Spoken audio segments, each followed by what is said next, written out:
Good evening to my lecturer and my classmates. Our case study is about the calamities of consensus.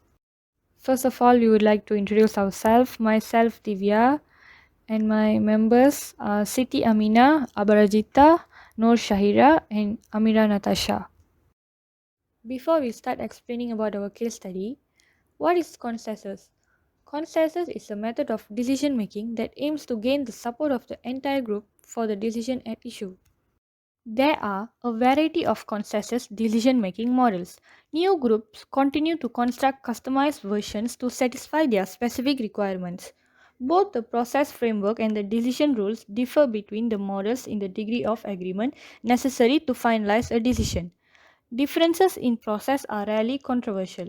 Some models contain more step or detail than others. Some are straightforward and simple to understand at a glance. However, a group decision rules may be indicative of more fundamental ideological disagreements. Some may argue that their interpretation of consensus is the real one. Nevertheless, there isn't a complete agreement on what consensus actually implies. Moving to the summary of the case study, consensus is a situation of agreement which seems like a good idea. To reach a consensus, groups must work together and interact, which leads to camaraderie and trust. The general consensus is that if everyone agrees, everyone will be more committed to the decision. However, there are situations when the need for consensus can be damaging to group functioning. Consider the recent fiscal cliff that the United States government faced at the end of 2012. The White House and Congress need to reach a consensus to work effectively as a group. Many Republicans and Democrats stuck to their party lines, refusing to compromise. Many people consider the final product that was reached to be less than optimal. Background of the case study. For the first time in decades, a bipartisan consensus has emerged in Washington to raise taxes, but negotiators working to avoid the year-end fiscal cliff to remain far apart on critical details, including how taxes should go up and who should pay more. Neither side gave around in opening round all staff talked at the Capitol. As President Obama and congressional leaders prepare for a second face-to-face meeting, the divide over tax presents the biggest obstacle to replacing the heap of abstract tax hikes and spending cuts set to hit in January with a less traumatic debt reduction plan. People in both parties are exploring ideas for bridging the gap. Without a deal on tax, there is not much hope for agreement on a border strategy for restoring the national debt that also tackle. But with the tax rate set to rise automatically in January, when the George Bush era tax cuts expire, Democrats say that they have little initiative before then to cut a deal that falls short to their revenue goals. That means going over the cliff, at least for a short time, remains a possibility. Major deductions such as break for mortgage interest and charitable contribution benefit the wealthy but also reach far into the middle class. Some Republicans are willing to explicitly tax the rich, but only in the target group is smaller. The continuing dispute over tax contrasts with the bipartisan unity on display November 16 at the White House. However, targeting deduction could limit the amount of Democrats raised later through rewriting the tax code. After all, Obama having proposed his own limit on itemized deduction, which would raise an additional 600 billion over the next decade on top of the money to be gained from increasing tax rates. Hi, good day. My name is Abarajita Karnagaran. I'll be continuing with question 1. Is consensus a good way for groups to make decision? Why or why not? Yes, the consensus is a good way for groups to make decision. From our thoughts, every team has its own method of getting things done, whether working at an office, an innovative workforce operating together on a task, or volunteers in a group for a social activity. Every team must have some order to accomplish their functions. To be successful in it, good decision making and problem solving are needed.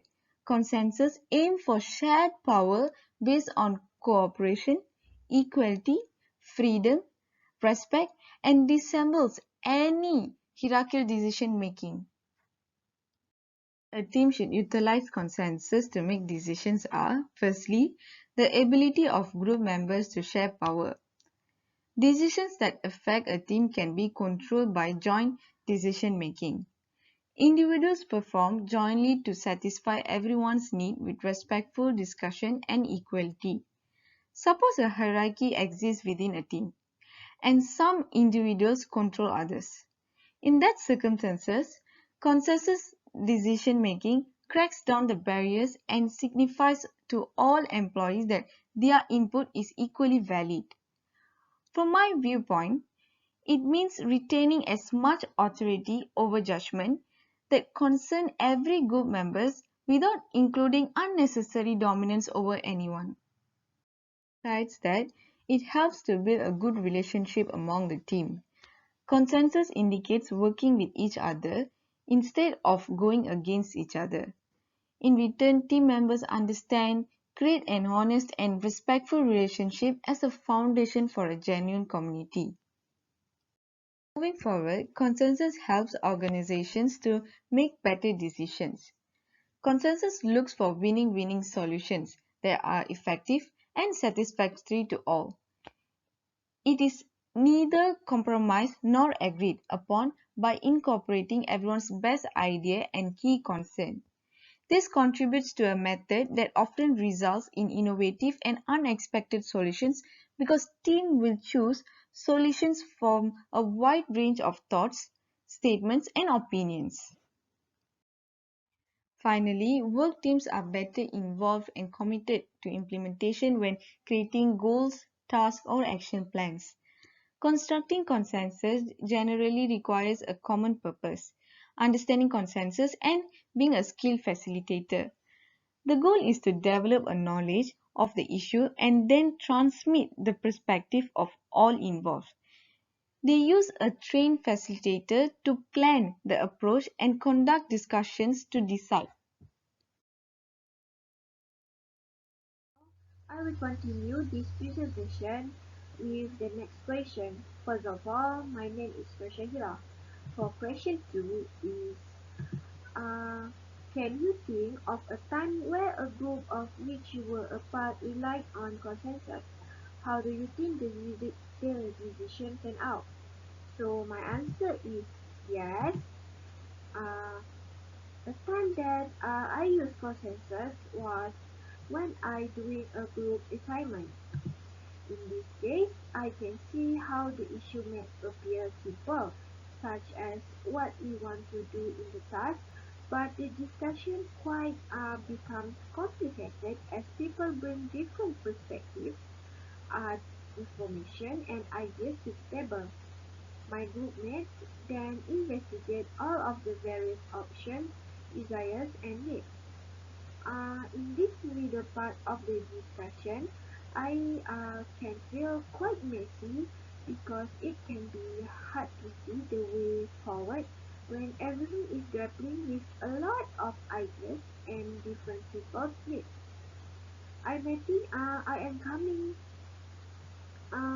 to an agreement, and then a new factor comes up, and I have to go back to the exploring differences. Exploration is necessary in order to get a good understanding of where everyone is coming from. This is then enables the group to come together to find a solution that genuinely has everyone's support. In the end of the consensus, we have come to the consensus of what we need to do to make sure our assignment is great and we have a good mark on assignment.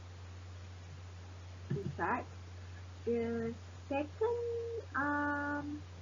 consensus that I rely on is in dividing a reward.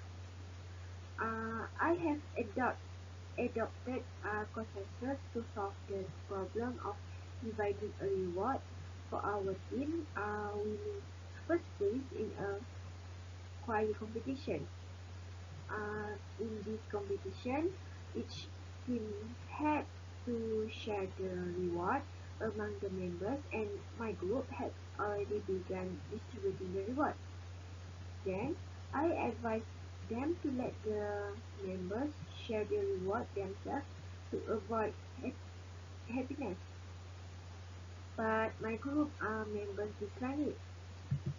So the at the end of the consensus, I had to follow the group consensus and get the rewards, even though they were being unfair in dividing the rewards.